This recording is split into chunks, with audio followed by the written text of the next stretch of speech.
一位发现重力波、拿过诺贝尔奖的物理学家站上毕业典礼，却没叫大家埋头苦干，反而要你分心 15%。 这句反话藏着他一生做研究的真本事。讲者是索恩，加州理工1962年的毕业生，也是2017年因侦测到重力波拿下诺贝尔物理奖的人。他一辈子横跨黑洞理论、电影、星际效应、科学顾问，是典型主业做到顶还能跨界的例子。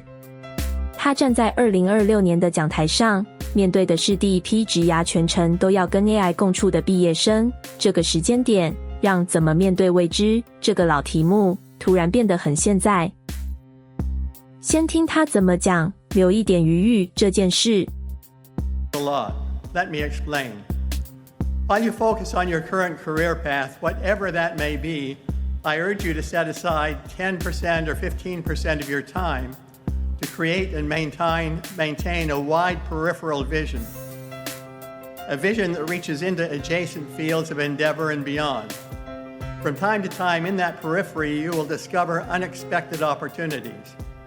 And when you see one that is sufficiently promising, try to transform it, restructure it into a form optimal.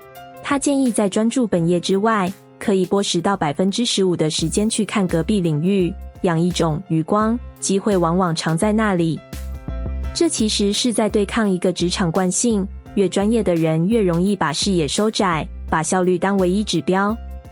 我帮这招取个名字叫留白红利。真正的跨界机会很少出现在你紧盯的正前方，反而藏在你愿不愿意分神去看的边角。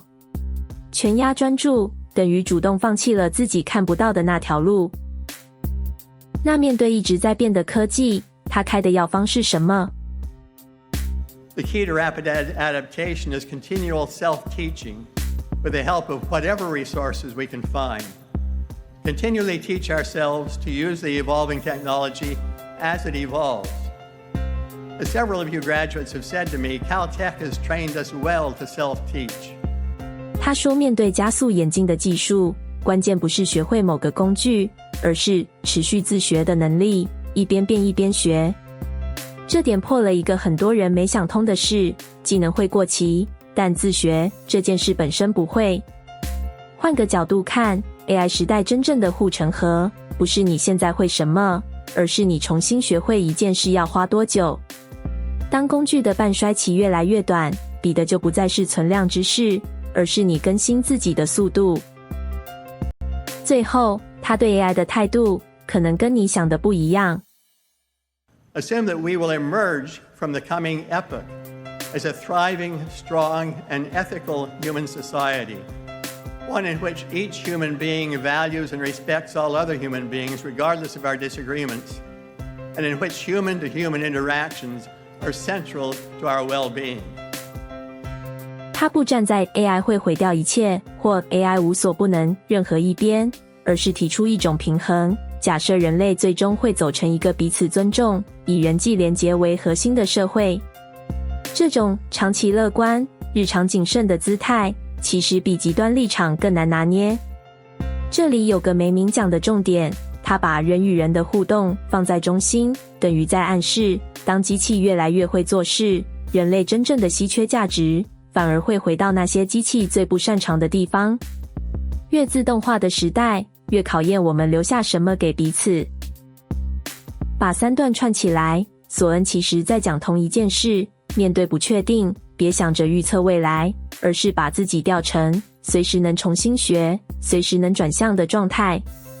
留余光、常自学、守住人位，这三招都不是为了赌对哪个趋势，而是让你在趋势怎么变都不会被甩下车。与其问未来会怎样，不如问我更新自己的速度，跟得上世界变化的速度吗？一个看穿黑洞的人，最后给的建议却很朴素：保持开放，持续学习，别丢掉人位。以上为资讯整理与评论，非投资建议。我们下支影片见。想看更多大人物的白话拆解，记得订阅，也可以到 /invest 看整理。